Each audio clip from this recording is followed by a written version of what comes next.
देखिए, भारतीय जनता पार्टी, यही भारतीय जनता पार्टी लोकतांत्रिक पार्टी है और भारतीय जनता पार्टी के अंदर 16 करोड़ कार्यकर्ता भारतीय जनता पार्टी के लगे हुए हैं कि देश का किस तरह विकास हो।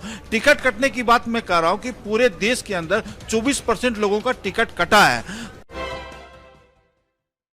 नमस्कार, मैं आद्य और आप देख रहे हैं पीटीए न्यूज़। तो हमारे साथ आज बातचीत करने भाजपा के प्रदेश प्रवक्ता राजेश जी हैं साथ में।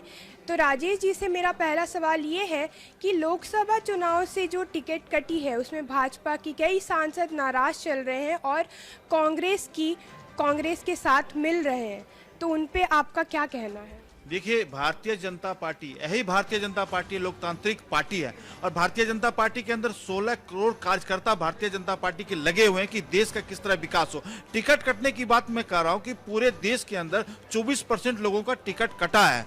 तो आपको मौका दिया गया, आपको भी जब टिकट मिला था तो किसी के काट का ही टिकट मिला होगा। तो ये मौका मिलता है हर आदमी को और कार्यकर्ताओं को आगे बढ़ाने का मौका मिलता है। यही है भारतीय जनता पार्टी की लोकतांत्रिक, कि अपने पार्टी से ही हम लोग शुरुआत करते हैं।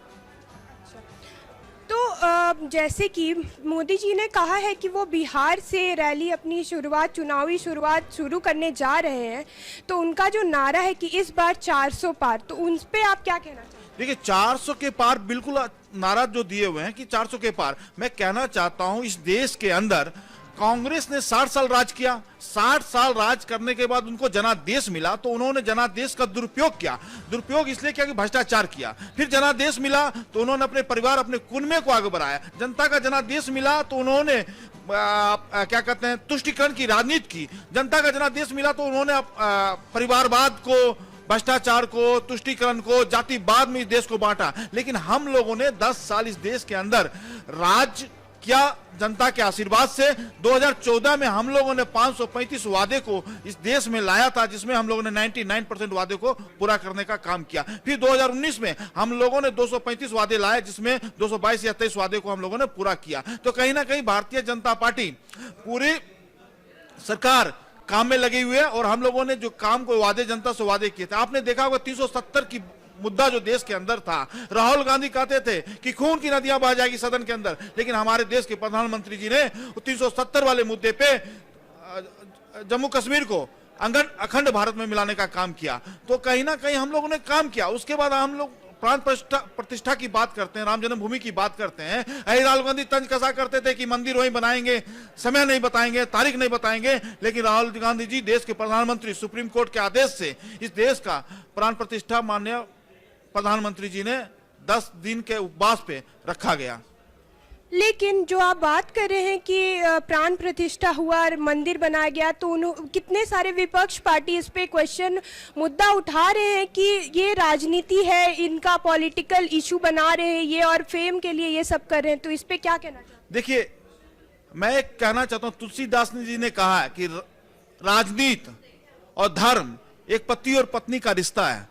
अगर आप राजनीति करते हैं तो आपके धर्म के साथ भी, अगर हम लोगों ने 1990 से लगातार हमारे कार सेवकों ने राम मंदिर बनाने के लिए जान की आहुति दी, किस तरह सरजू नदी में हम लोगों को बहाने का काम किया हमारे कार सेवकों का, तो हम लोगों का नारा था और देश के प्रधानमंत्री हमारे घोषणा पत्र में थे। हम लोगों ने कहते थे कि मंदिर बनाएंगे, समय भी बताएंगे, लेकिन हम लोगों ने मंदिर भी बनाया, समय भी बताया। और मैंने आपसे एक बार बार कह रहा हूं कि सुप्रीम कोर्ट के आदेश से, लोकतांत्रिक के हिसाब से, संविधान के हिसाब से हम लोगों ने मंदिर बनाने का भी काम किया। तो भाजपा की चुनावी तैयारी कैसी चल रही है?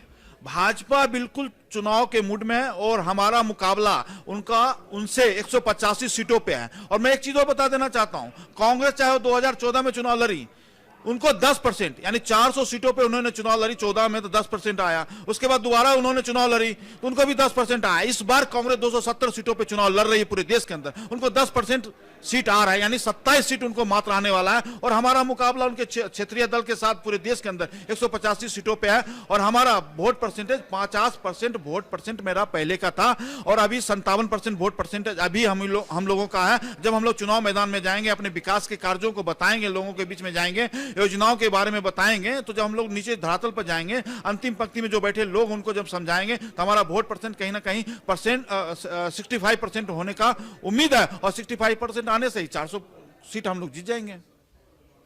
तो जैसा कि भाजपा इस बार जो ऑपोजिशन पार्टी है वो बार बार यही कह रही हैं कि भाजपा रोजगार नहीं देता है, भाजपा हमेशा वादा करता है लेकिन रोजगार नहीं देता है, तो उस पर आप क्या कहना चाहते हैं? देखिए, हम लोगों ने 2019 में कोरोना काल के बाद 3.5 करोड़ लोगों को आत्मनिर्भर किया। हम नहीं, भारतीय जनता पार्टी नहीं, भारत सरकार के आंकड़े, नीति आयोग की रिपोर्ट बोल रहा है कि 3.5 करोड़ लोगों को इन्होंने आत्मनिर्भर किया। 1 करोड़ लोगों को सरकारी नौकरी देने का भी हम लोगों ने काम किया। 1 करोड़ लोगों को प्राइवेट सेक्टर में नौकरी देने का काम किया। यानी 5 साल के अंदर हम लोगों ने 5.5 करोड़ लोगों को रोजगार, सरकारी नौकरी हो चाहे प्राइवेट सेक्टर हो, चाहे आत्मनिर्भर करने की शक्ति हो, हम लोगों ने उनको करने की भी, रोजगार देने की भी बात की। तो आपको क्या लगता है ऐसी कौन सी विपक्ष पार्टी है जो भाजपा को टक्कर दे सकती है इस बार चुनाव में? विपक्ष के पास कोई मुद्दा ही नहीं है। हमारा पास रोड मैप है। हम लोगों ने जो काम किया, आज भी हमारा एक दिन में 35 किलोमीटर प्रतिदिन सड़क बनाने का काम किया। चाहे आप देखते हैं विश्वकर्मा योजना है, विश्वकर्मा योजना में हम लोगों ने क्या किया कि 3 लाख रुपया उनको, कारीगर को, लोहार, बुनकर, बरी, जितने भी लोग हैं उनको देने का काम किया।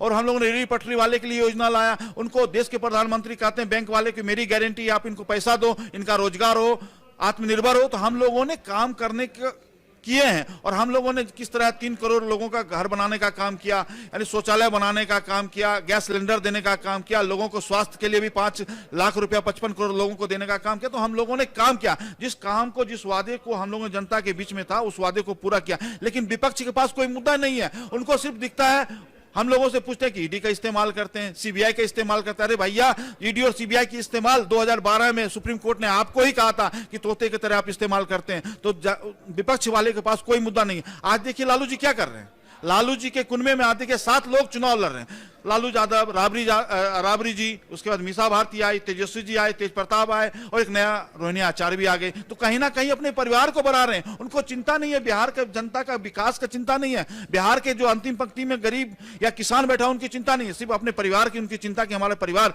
किस तरह सदन में पहुंचे, हमारा परिवार किस तरह मुख्यमंत्री बने। यानी इंडी गठबंधन में जितने लोग हैं, या शरद पवार की बात कर लें, शरद पवार चाहते कि मेरा बेटा, मेरी बेटी सुप्रिया सुले मुख्यमंत्री महाराष्ट्र का बन जाए। अखिलेश जी चाहते हैं कि मैं मुख्यमंत्री उत्तर प्रदेश का बन जाऊं। चाहे हेमंत सोरेन की बात कर ली, चाहे ममता बनर्जी की बात कर लिया, जितने भी विपक्ष में हैं, जितने भी, चाहे अरविंद केजरीवाल हैं, ये सब लोगों ने अपनी पार्टी बनाई। किसके खिलाफ? कांग्रेस के खिलाफ। ये लोग कांग्रेस के खिलाफ अपनी पार्टी बनाई और आज उसी कांग्रेस के साथ चले गए। अरविंद केजरीवाल 2012 में कहते थे कि अन्ना का हाथ पकड़कर कहते थे कि हम राजनीति में आएंगे, ईमानदारी से काम करेंगे, हम लोग पार्टी नहीं बनाएंगे, परिवार को नहीं लाएंगे। आज उनके गुरु अन्ना जी थे, आज उनके गुरु कौन हो गए?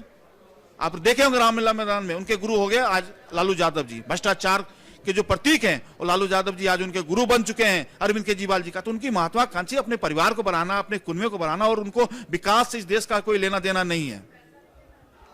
तो जैसा कि बोला जा रहा था कि तेलंगाना में भाजपा की सरकार नहीं है, भाजपा बहुत कम सीट रहता है, हमेशा भाजपा वोट में बहुत कम सीट मिलता है उनको। तो आपको क्या लगता है कि इस बार भाजपा की मोहर तेलंगाना में लग पाएगी? देखिए, तेलंगाना में हमारे पहले 1 विधायक थे, आज 8 विधायक हैं। हम लोगों ने वहां भी अपने कुनबे को, अपने पार्टी को आगे बढ़ाने का भी काम किया है। रही बात, दूसरी बात, अब तेलंगाना के सीएम आते ही सर क्या कह रहे थे बिहार के लोगों को?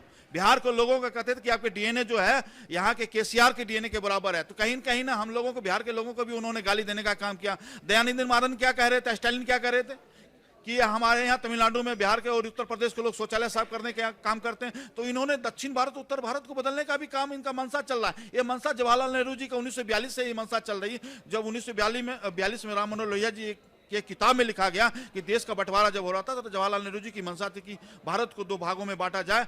धर्म के हिसाब से बटा भी है, और यही मनसा राहुल गांधी का भी है, और इनके कुनबे का है। इंडी गठबंधन में जितने लोग हैं, दयानिधि मारन हो, चाहे स्टालिन हो, चाहे उनके भी और भी नेता हैं जो लोग इनके साथ इंडी गठबंधन में, वो लोग सोचते हैं कि भारत को भी 2 टुकड़े कर दिया जाए, उत्तर भारत और दक्षिण भारत को। धन्यवाद राजेश जी। अभी के लिए बस इतना ही। आगे खबरों के लिए जुड़े रहे पीटीएन न्यूज़ के साथ।